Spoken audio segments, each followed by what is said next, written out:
நடிகை சரோஜாதேவி இறந்து போனதுக்கு மறுநாள் அவங்க வீட்டுக்கு ஒரு மூட்டை வந்து இறங்கியிருக்குது. அந்த மூட்டையை பிரித்து பார்த்துட்டு ஒட்டுமொத்த குடும்பமும் ரொம்ப எமோஷனலா தேம்பி தேம்பி அழ ஆரம்பிச்சிருக்காங்க. நடிகை சரோஜாதேவி அங்க உயிரோட இருக்கும்போது எக்கச்சக்கமானவங்களுக்கு நிறைய உதவி பண்ணியிருக்காங்களாம். குறிப்பா பெங்களூர்ல தன் அம்மா பெயர்ல ஒரு ஸ்கூலுக்கு வகுப்பறை கட்டி கொடுத்துருக்காங்க.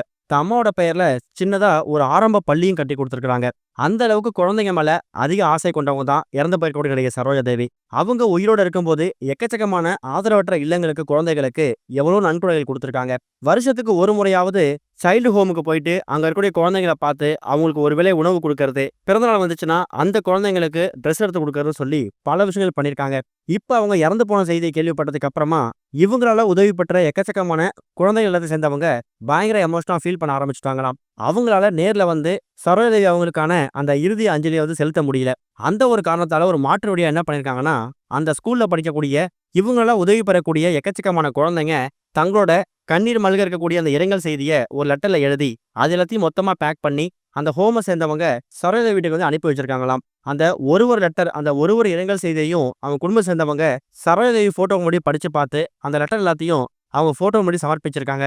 பெண் குழந்தைகள் வந்து வாழ்க்கையில முன்னுக்கு வரணும் அப்படிங்கிற விஷயத்துல சரோஜாதேவி ரொம்ப உறுதியா இருக்கக்கூடியவங்களாம். எவ்வளவு பெண் குழந்தைங்க படிக்கிறதுக்கு ஆர்வம் இருந்தும் குடும்ப சூழ்நிலை காரணமா படிப்பை பாதியை விட்டுட்டு வேலைக்கு போற சுச்சுவேஷன் தள்ளப்பட்டிருக்காங்க.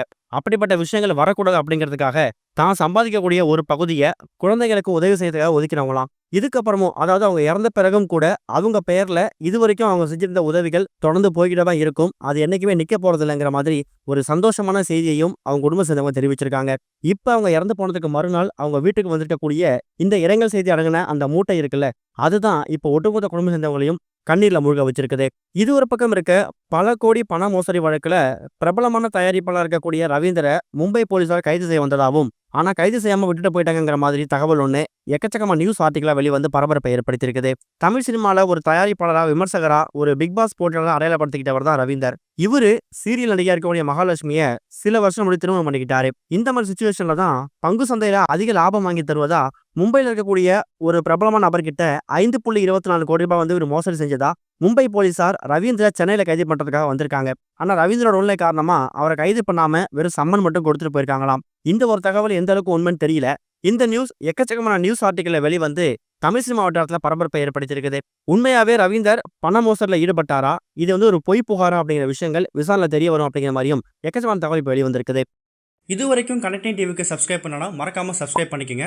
உடனடி அப்டேட்ஸ் பெறுவதற்கு நோட்டிஃபிகேஷன் பெல்லையும் கிளிக் பண்ணிக்கங்க.